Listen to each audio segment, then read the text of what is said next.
외로움은 대부분의 사람이 경험하는 감정입니다. 혼자 있는 상황에서 느껴질 수도 있고, 여럿이 있는 자리에서도 생겨날 수 있습니다.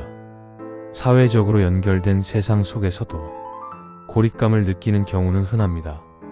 이 감정은 나약함의 징후가 아니라 인간이 타인과 관계를 맺는 존재라는 사실을 보여주는 신호일 뿐입니다.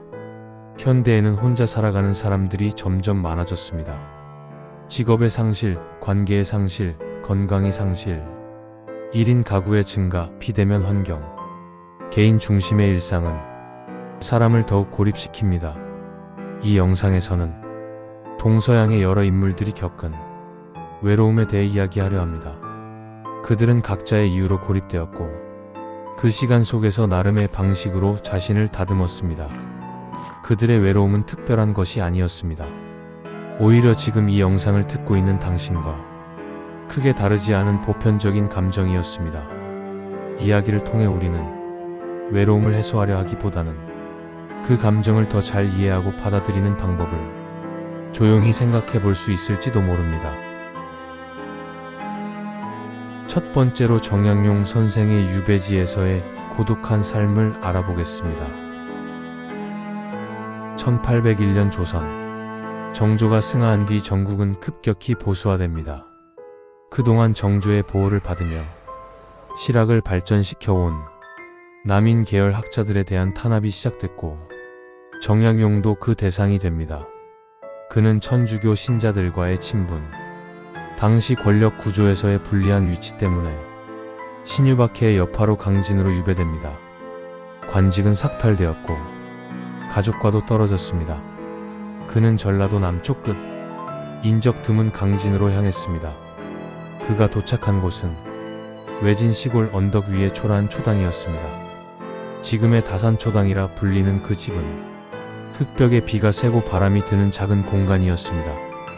방 하나, 책상 하나, 지붕에는 물이 샜고 겨울엔 손이 얼 정도로 추웠습니다. 처음엔 식사조차 안정되지 않았습니다.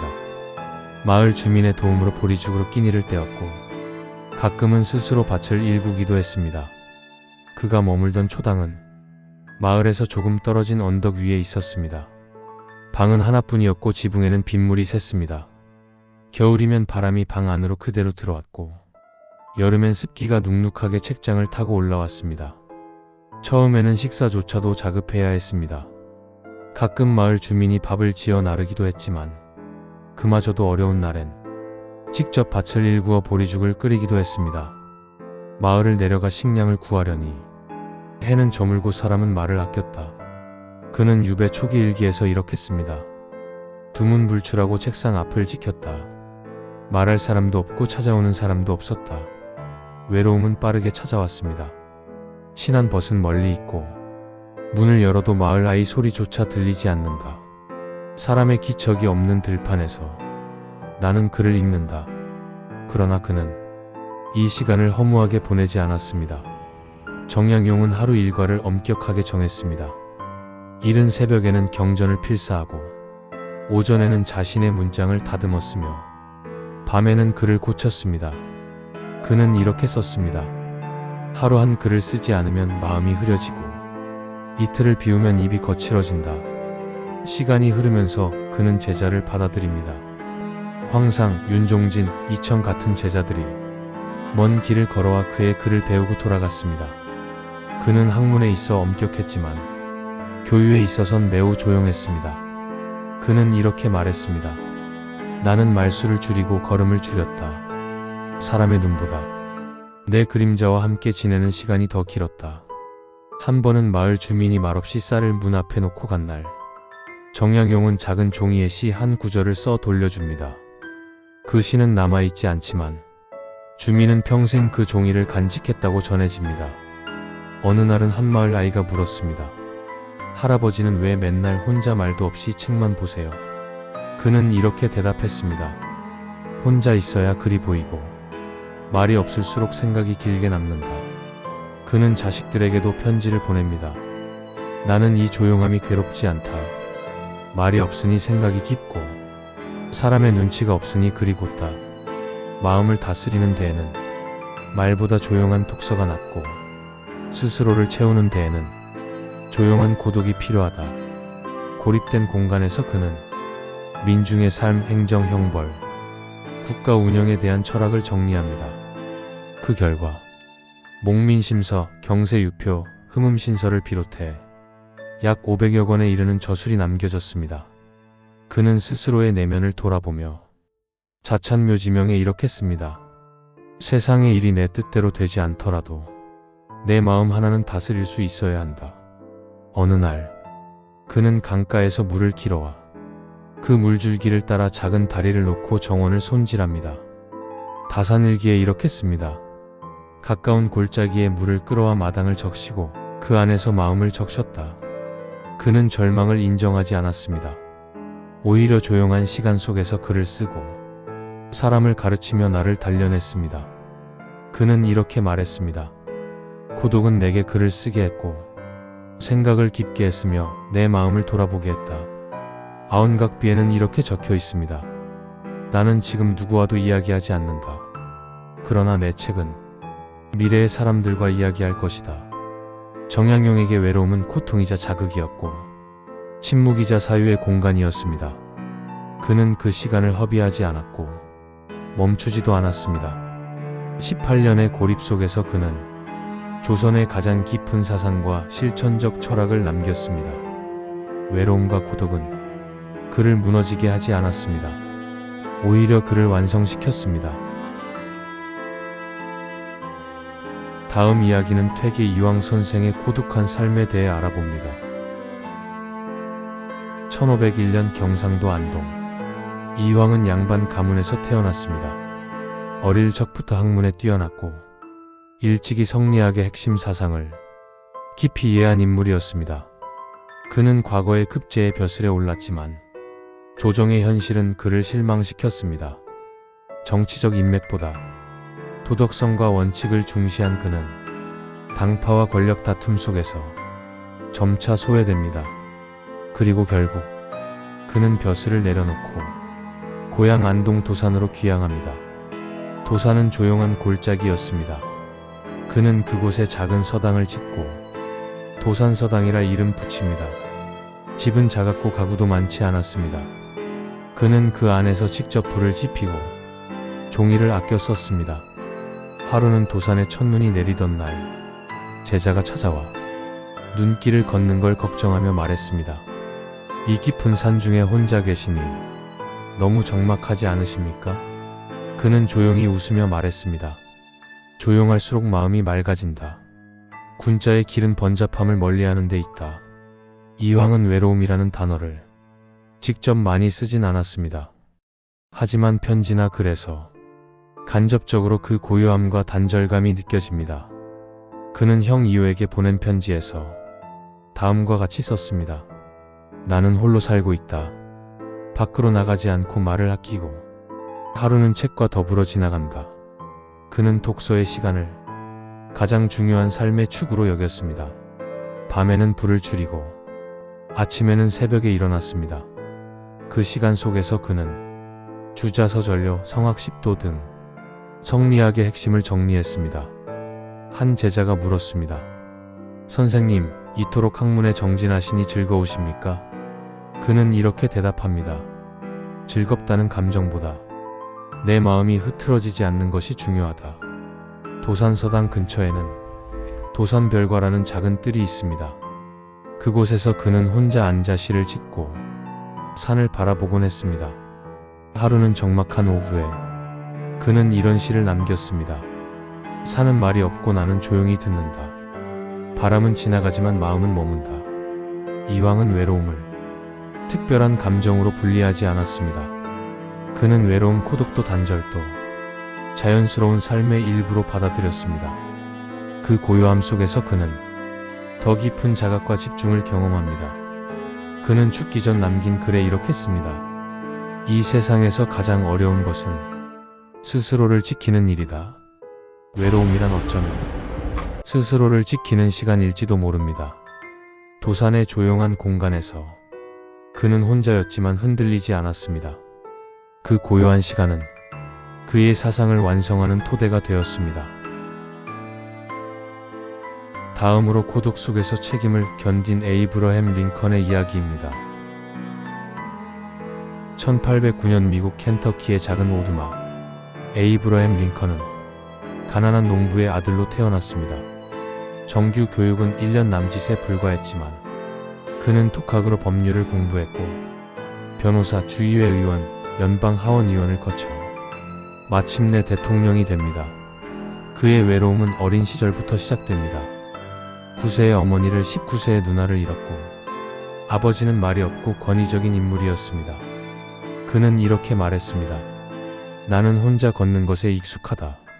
친구가 없는 것이 아니라 내가 외로움과 친해졌기 때문이다. 그는 정치인이 된 후에도 겉으로는 유쾌한 농담꾼이었지만 내면은 자주 우울과 무력감에 빠졌습니다. 그의 보좌관 허던은 이렇게 말했습니다. 링컨은 사람들 사이에서도 늘 혼자였다. 1850년대 중반 상원의원 낙선 이후 그는 친구에게 편지를 씁니다. 나는 지금보다 더 깊은 어둠을 본 적이 없다.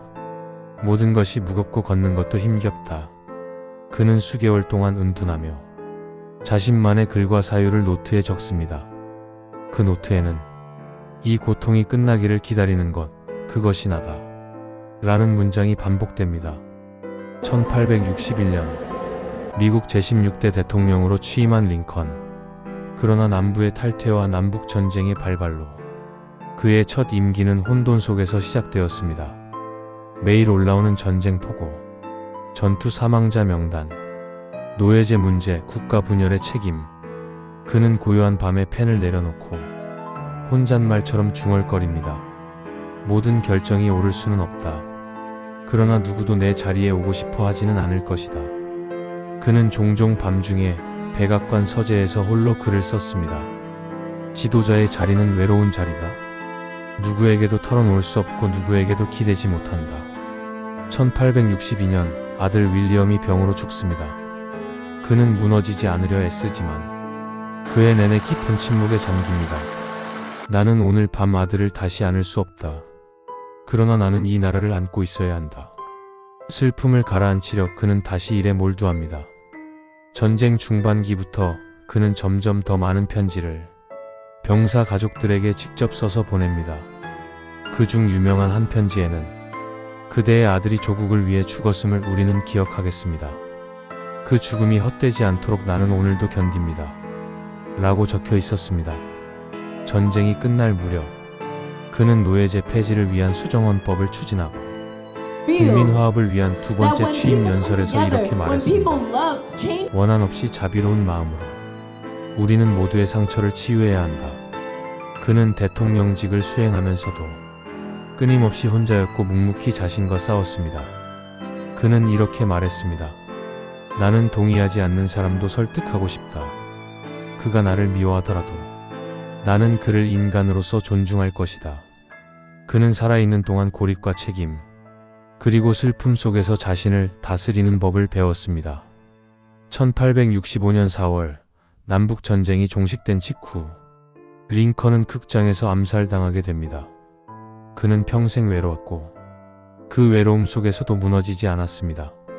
그의 고독은 약함이 아니라 책임을 견디기 위한 내부의 공간이었습니다. 다음으로 일본 근대 문학을 대표하는 나스메 소세키의 문명 속 이방인의 고독을 알아봅니다.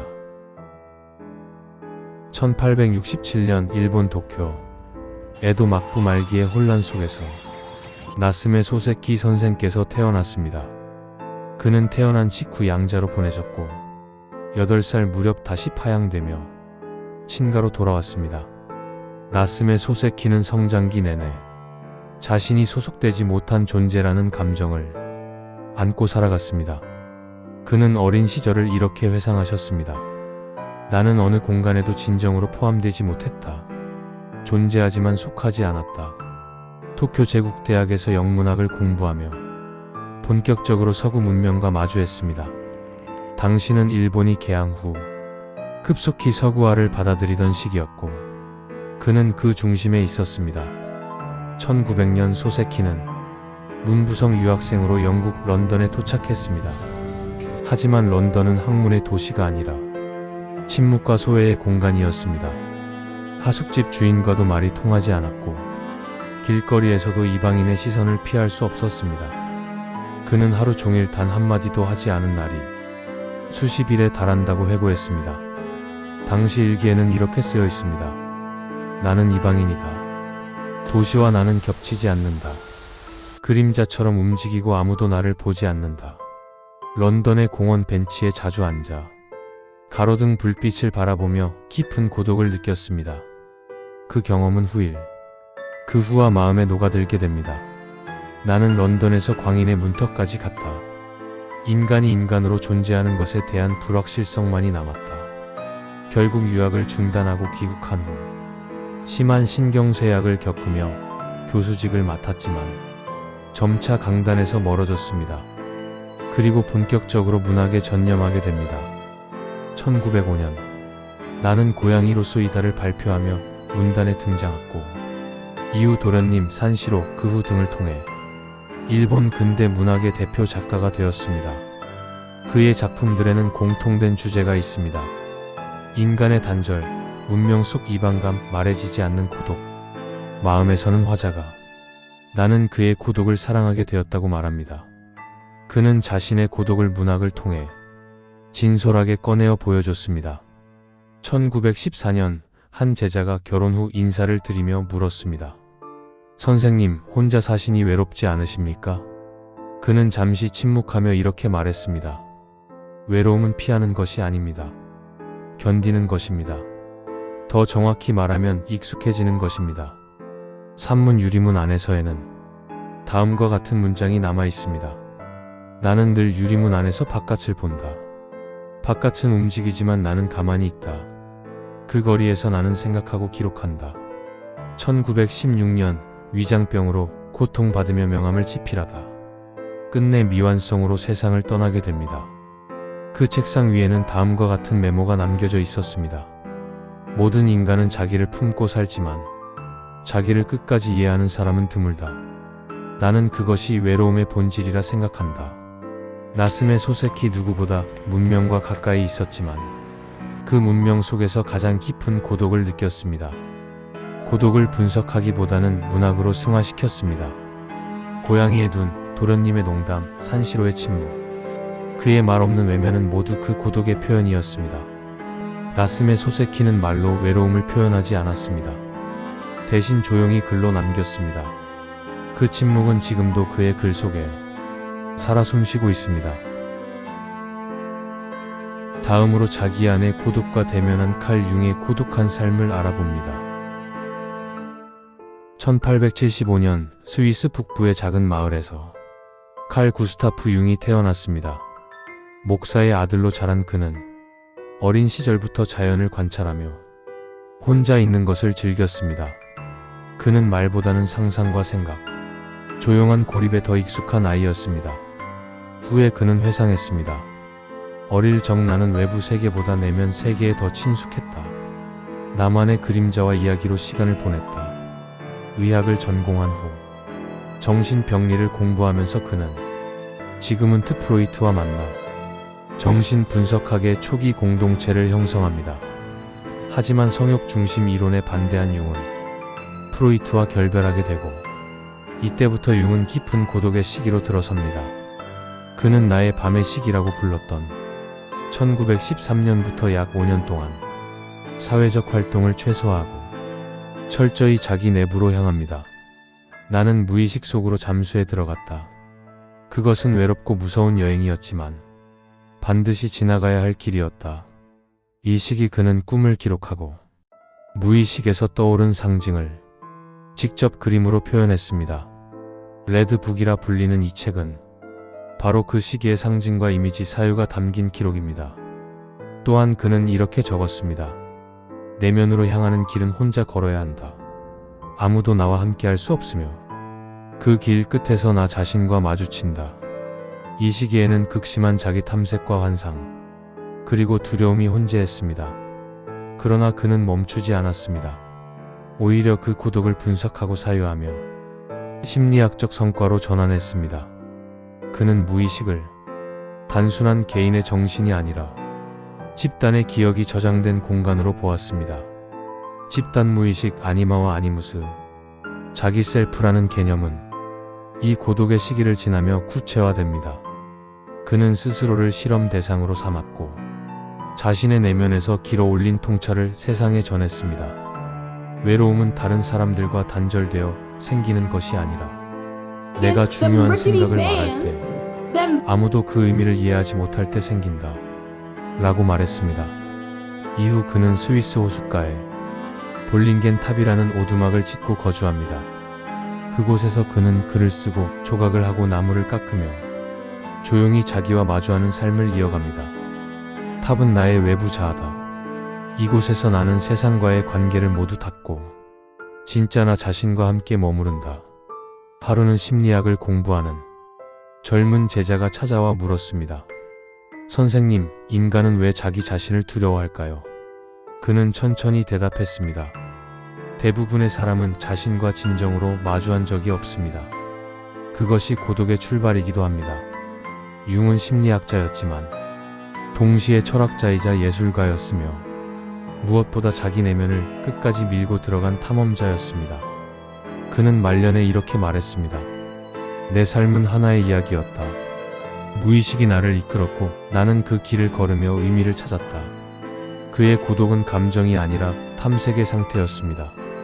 그는 사람들과 멀어졌지만 인간 전체에 더 가까이 다가갔습니다. 고요한 침묵 속에서 그는 인간은 누구인가라는 질문에 가장 가까이 다가간 사람이었습니다. 다음으로 고독 속에서 통찰한 쇼펜하우어의 삶을 엿봅니다. 1788년 독일 다니치, 오늘날의 그단스크. 아르투어 쇼펜하우어는 부유한 상인의 아들로 태어납니다. 그러나 그는 어릴 때부터 사회적 안정보다는 고독하고 비판적인 성향을 가진 아이였습니다. 그의 아버지는 그가 상업을 계승하길 바랐지만 쇼펜하우어는 철학에 관심을 두었습니다. 그의 어머니는 살롱을 운영하며 문학적 명성을 누렸지만 아르투어는 그 분위기에서 멀어졌습니다. 쇼펜하우어는 이렇게 말했습니다. 사람들이 너무 많은 곳에서 나는 가장 깊은 외로움을 느꼈다. 17세 무렵 그의 아버지는 의문사로 세상을 떠났고 이후 어머니와의 관계도 소원해졌습니다. 이후 그는 하이델베르크, 예나, 베를린에서 철학과 자연과학을 넘나들며 자신만의 사유를 쌓아갑니다. 그가 25세에 완성한 의지와 표상으로서의 세계는 철학적 사유의 결정체였지만 세상은 외면했습니다. 그는 이렇게 말했습니다. 나는 나의 생애 전부를 한 책에 쏟아부었지만 세상은 그것을 읽을 준비가 되어 있지 않았다. 베를린을 떠난 그는 프랑크푸르트에서 홀로 살아갑니다. 그는 가족도 제자도 없이 철저한 고독 속에서 글을 쓰며 살아갔습니다. 그는 고독은 위대한 정신의 운명이다라고 했습니다. 그는 애완견 아트만과 함께 시간을 보내며 인간보다 동물에게 더 많은 위로를 받았다고 말합니다. 내게 충실한 철학의 청중은 아트만 뿐이었다라고 하면서요. 매일 글을 쓰고 산책하며 책을 읽고 주석을 달던 그는 세상을 이렇게 보았습니다. 사는 것은 고통이다. 삶은 만족할 수 없는 의지가 끊임없이 자신을 증명하는 과정이다. 그러나 그는 단순한 비관주의자가 아니었습니다. 그는 말했습니다. 예술은 고통의 해방이다. 그것은 삶의 추함 속에서 일시적인 구원을 제공한다. 그는 유행하는 철학자들과 다르게 학계나 정치에 전혀 관여하지 않았습니다. 그가 활동하던 당시 철학계의 중심은 헤겔이었지만 쇼펜하우어는 공개 강연 시간까지 겹쳐가며 헤겔에 대한 비판적 강의를 시도했습니다. 그러나 그의 강연엔 아무도 오지 않았습니다. 그는 적었습니다. 빈 강의실은 나를 모욕하지 않는다. 나는 말할 수 있다는 사실 자체로 충분하다. 그의 철학은 오랜 시간 외면당했지만 50대 후반에 접어들며 다시 조명받기 시작합니다. 그의 글은 니체, 바그너, 톨스토이, 카프카 같은 인물들에게 영향을 미쳤고 그의 고독은 점차 인류의 보편적 통찰로 자리 잡았습니다. 그는 생애 마지막까지 매일 같은 일상을 유지했습니다. 커피 한 잔, 산책, 독서, 글쓰기. 그는 마지막까지 외로움은 나를 맑게 만든다고 말했습니다. 그는 마지막까지 고요한 일상을 지키며 살았고 생의 끝자락에서 이렇게 말합니다. 내 삶이 아무도 주목하지 않는다면 나는 그것을 고요히 받아들일 준비가 되어 있다. 1859년 그는 프랑크푸르트의 집에서 조용히 눈을 감습니다. 책상 위에는 낡은 원고와 아트만의 빛, 그리고 그가 늘 꺼내 읽던 고대 철학자의 책이 놓여 있었습니다. 그는 말합니다. 고독은 고통이 아니다. 오히려 고통을 초월하기 위한 유일한 문이다. 쇼펜하우어는 고독을 끝이 아닌 시작으로 받아들였습니다. 그 고요한 공간에서 그는 고통을 바라보았고 철학으로 그것을 초월하려 했습니다. 지금까지 우리는 역사 속 6분의 고독과 외로움을 엿보았습니다.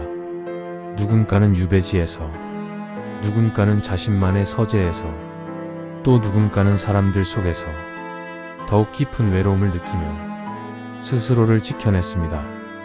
그들의 고독은 단순한 슬픔이 아니었습니다. 그 고요 속에서 더 단단한 사유가 태어났고 더 깊은 이해와 통찰이 시작되었습니다. 오늘 혹시 당신이 외롭다면 그것은 당신만의 이야기가 시작되고 있다는 것일지도 모릅니다. 말없이 스쳐가는 감정들, 채 정리되지 못한 생각들, 잠 못 이루는 밤도 언젠가는 당신만의 철학이 되어 있을 것입니다. 그러니 걱정하지 않으셔도 괜찮습니다. 당신의 고독은 당신을 위한 공간입니다.